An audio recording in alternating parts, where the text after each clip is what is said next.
গানের সুরে আর কথামালায় স্মরণ করা হলো বরেণ্য সঙ্গীতজ্ঞ মিহির কুমার নন্দীকে।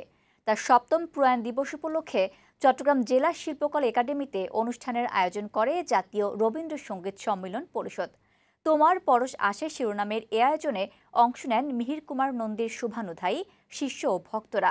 উঠে আসে প্রয়াত সঙ্গীত গুরুর নানা স্মৃতি।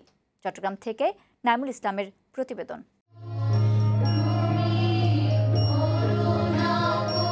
ওস্তাদ মিহির কুমার নন্দী একাধারে রবীন্দ্র ও উচ্চাঙ্গ সঙ্গীতের শিল্পী এবং সংগঠক। 1954 সালে 14 ডিসেম্বর চট্টগ্রামে জন্মগ্রহণ করেন তিনি। পিতা প্রয়াত ফণীন্দ্রলাল নন্দী ও মাতা প্রয়াত মল্লিকারানী নন্দীর হাত ধরেই তার সঙ্গীতময় যাত্রার শুরু।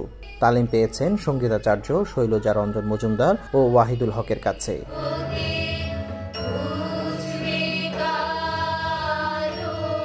সঙ্গীত শিক্ষাকে পাথেয় করে এই সাধনাতে নিয়োজিত ছিলেন আজীবন। নানামুখী প্রতিষ্ঠান গড়ে তুলে নতুন শিক্ষার্থীর মাঝে শিল্পী সত্তার বীজ বপন করে গেছেন। আলাউদ্দিন ললিত কলা কেন্দ্র, অগ্রণী সংঘ সঙ্গীত শিক্ষা কেন্দ্র ও আনন্দধ্বনি চট্টগ্রামের প্রতিষ্ঠাতা অধ্যক্ষ ছিলেন ওস্তাদ মিহির কুমার নন্দী। তার সপ্তম প্রয়াণ দিবস উপলক্ষে সোমবার চট্টগ্রাম শিল্পকলা একাডেমিতে তোমার পরশ আসে শিরোনামে স্মরণানুষ্ঠানের আয়োজন করে রবীন্দ্রসঙ্গীত সম্মেলন পরিষদ। গানের মধ্য দিয়ে অনুষ্ঠানের সূচনা করেন ওস্তাদ মিহির কুমার নন্দীর শিষ্যরা।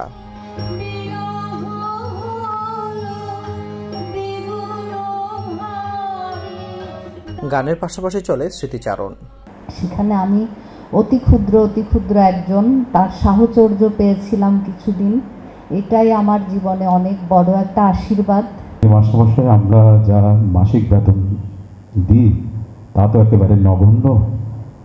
আপনি যদি 100 টাকা করে মাসিক বেতনটা যদি বাড়িয়ে দেন।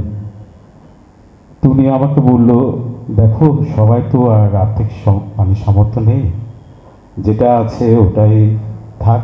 সময়তে নাকি সব বেদনা প্রশমিত হয়, আমি এটা মানি না।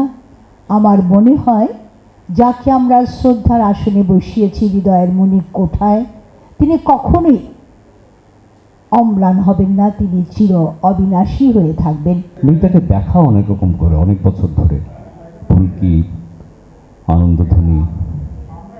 তারপর কিছুদিন আমার জাতীয় রবীন্দ্রসঙ্গীত সম্মেলন পরিষদে কাজের সুযোগ হয়েছিল। আমার খুব ভালো লাগছে আজকে আমরা সবাই মিলে স্যারকে স্মরণ করছি এবং আশা করছি প্রতি বছর আমরা স্যারকে এভাবেই স্মরণ করব। দেশের ডাকে মিহির কুমার নন্দী সাড়া দিয়েছেন সকল সময়। 69-এর গণ আন্দোলনে ও পাকিস্তান সরকার কর্তৃক রবীন্দ্রসঙ্গীত নিষিদ্ধ করার প্রতিবাদে রেখেছেন সক্রিয় ভূমিকা। 71-এ ছিলেন মুক্তি সংগ্রামী শিল্পী সংস্থার সদস্য। সঙ্গীত সাধনার স্বীকৃতি হিসেবে 2015 সালে পেয়েছেন শিল্পকলা একাডেমি প্রদত্ত শিল্পকলা পদক। নাইমুল ইসলাম, বৈশাখী সংবাদ, চট্টগ্রাম।